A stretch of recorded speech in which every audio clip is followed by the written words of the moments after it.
হাজার বছর আগে ভগবান শ্রীকৃষ্ণের বলে যাওয়া বাণী আজও আমাদের জীবনে সমানভাবে উপকারী। গীতার চেয়ে বড় দর্শন আর কিছু নেই। যে ব্যক্তি জীবনে গীতার বাণী অনুসরণ করেন তাকে সাফল্য লাভ করা থেকে কেউ কখনো আটকাতে পারে না। গীতায় বলা হয়েছে আমাদের জীবনে 3টি মন্ত্র মনে রাখা খুবই জরুরি। এই 3টি মন্ত্র হল, খুব আনন্দের সময় কাউকে কোনো প্রতিশ্রুতি দিও না, খুব রেগে গিয়ে কাউকে কোনো উত্তর দিও না, এবং খুব দুঃখের সময় কোনো সিদ্ধান্ত নিও না। খুব সুখের সময় বা খুব দুঃখের সময় কখনো কোনো সিদ্ধান্ত নেওয়া উচিত নয়, কারণ মনের এই 2 অবস্থাতেই আমরা সঠিক সিদ্ধান্ত নেওয়ার ক্ষমতায় থাকি না। এই সময় আমাদের মন বিচলিত থাকে, তাই যে কোনো রকম সিদ্ধান্ত নেওয়ার আগে মনকে শান্ত রাখা খুবই জরুরি। যে ব্যক্তি পরিষ্কার ও সোজাভাবে কথা বলেন তার কথা অনেক সময় কঠিন মনে হলেও তিনি কখনো কারোর সঙ্গে প্রতারণা করেন না। বরং যে ব্যক্তি সবার সাথে অনেক মিষ্টি মিষ্টি করে কথা বলেন তার থেকেই সাবধান, কারণ মিষ্টি কথার আড়ালে প্রতারণার বিষ লুকিয়ে থাকে। জীবনে তো সমস্যা আসবেই, এটাই তো স্বাভাবিক। তাই সমস্যা থেকে পালিয়ে গিয়ে নয়, বরং সমস্যার মুখোমুখি দাঁড়িয়ে তার মোকাবিলা করা উচিত। ব্যক্তি তার কর্মের মাধ্যমে জীবনে অনেক অভিজ্ঞতা অর্জন করে, আর এই অভিজ্ঞতার জোরেই সমস্যার সমাধানও খুঁজে পায়। যদি তোমার ঈশ্বরের প্রতি অগাধ বিশ্বাস থাকে তাহলে তুমি এই অভিজ্ঞতাগুলোকে কাজে লাগিয়ে সামনে খুব সহজেই এগোতে পারবে। ভগবান শ্রীকৃষ্ণ গীতায় বলেছেন, রাগ খারাপ জিনিস, কিন্তু যেখানে রাগ দেখানো দরকার সেখানে রাগ দেখানো উচিত। না হলে যারা খারাপ কাজ করছে তারা কখনো বুঝবে না যে এটা তাদের করা উচিত নয়। তুমি রাগ না দেখালে তারা সবসময় অন্যায় করেই যাবে। গীতায় বলা হয়েছে, সত্য কখনো দাবি করে না যে আমি সত্য, কারণ সত্য সবসময়ের জন্য সত্যই থাকে, কিন্তু যা মিথ্যে তা সবসময় নিজেকে সত্য বলেই দাবি করে। যে ব্যক্তি সৎ এবং সত্যকে আশ্রয় করে বেঁচে থাকেন তার সাথে কেউ থাক বা না থাক, ভগবান সবসময় তার সাথে থাকেন।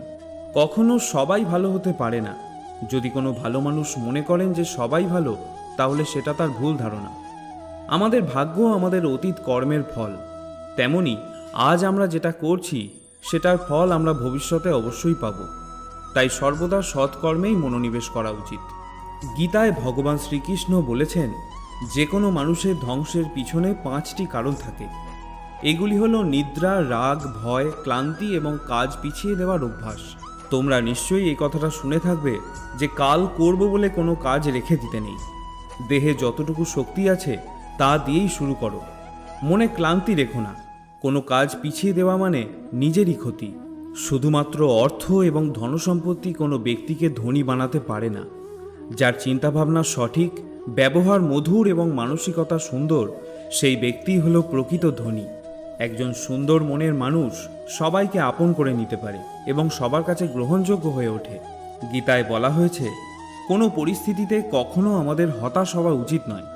আমরা যতক্ষণ না সঠিকভাবে চিন্তাভাবনা শুরু করব ততক্ষণ আমাদের ভালো সময় আসবে না।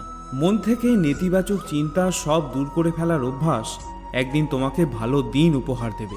আমরা নিজেরাই নিজেদের ভাগ্যকে পরিবর্তন করতে পারি। ঈশ্বর তাদের কখনোই কৃপা করেন না যারা ভাগ্যকে পরিবর্তন করার চেষ্টা না করে সব কিছু ভাগ্যের হাতেই ছেড়ে দেয়। যদি তোমার ভাগ্যকে পরিবর্তন করার ক্ষমতা না থাকে তাহলে ঈশ্বর বা ভাগ্যের ওপরে দোষ চাপানোর ক্ষমতা বা অধিকার কোনোটাই তোমার নেই। পৃথিবীতে এরকম অনেক মানুষ আছে যাদের তুমি যতই সম্মান দাও বা ভালোবাসো সে বিনিময়ে আঘাতই দেবে, কারণ তুমি লোকের স্বভাব কখনো বদলাতে পারবে না। কিছু নতুন শেখার জন্য এটা স্বীকার করে নেওয়াই ভালো যে প্রতিটা ব্যক্তি কিছু না কিছু ব্যাপারে আমাদের থেকে এগিয়ে। ধনসম্পত্তি তো সবাই লাভ করতে পারে, আশীর্বাদও লাভ করতে শেখো, কারণ আশীর্বাদ সেখানে কাজে আসে যেখানে টাকা পয়সা কাজে আসে না। ছলনা করে বা কাউকে ঠকালে একদিন তোমার কপালেও তাই জুটবে। আজ নয়তো কাল তা অবশ্যই পাবে। যদি সত্যের রাস্তায় জীবন কাটাও তাহলে প্রতি মুহূর্তে শান্তি পাবে, আর যদি ছলনার রাস্তায় জীবন কাটাও তাহলে প্রতি মুহূর্তে শাস্তি পাবে। সম্পর্ক টিকিয়ে রাখার জন্য কখনো কখনো মেনে নিতে শেখো, কখনো কখনো মানিয়ে নিতেও শেখো। সম্পর্কে দেখাশোনা ও ধনসম্পত্তির মতো সাবধানে করতে হয়, কারণ দুটোকেই ধরে রাখতে হয় যত্ন করে, কারণ দুটোই হারিয়ে যায় খুব সহজে।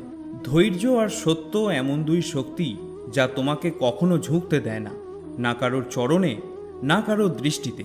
কারোর জীবন তার অর্জিত ধনসম্পত্তি দিয়ে কখনোই মাপা যায় না। অন্তিম যাত্রার ভিড় বলে দেয় সে জীবনে কি অর্জন করেছিল। জীবনে সফল হবার জন্য একটা জেদের প্রয়োজন হয়, কারণ হেরে যাওয়ার জন্য তো একটা ভয়ই যথেষ্ট। যদি ফসলের আকাল হয় তাহলে মানুষ বাঁচে না, আর যদি সংস্কারের আকাল হয় তাহলে মানবতা বাঁচে না। প্রত্যেক মানুষের মধ্যেই কিছু না কিছু বিশেষ প্রতিভা থাকে, কিন্তু অন্যের মতো হতে গিয়ে সেই প্রতিভাকে সে নষ্ট করে ফেলে। নীরবতা কোনো মানুষের দুর্বলতা নয়, বরং তার মহানুভবতা হয়। দুনিয়াতে সব জিনিসই আঘাত পেয়ে ভেঙে যায়, একমাত্র সফলতা এমন জিনিস যা আঘাত পেয়েই তৈরি হয়। যে তোমাকে আঘাত করেছে তাকে ভুলে যাও, কিন্তু সেই আঘাত থেকে যে শিক্ষা পেলে তাকে সারা জীবন মনে রাখো। তাহলে বন্ধুরা, আজ এখানেই শেষ করছি। যদি ভিডিওটি আপনাদের ভালো লেগে থাকে তাহলে একটি লাইক করতে ভুলবেন না।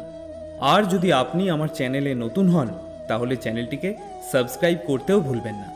আবার দেখা হবে অন্য একটি ভিডিওতে। ততক্ষণের জন্য ভালো থাকবেন। জয় শ্রীকৃষ্ণ। রাধে রাধে।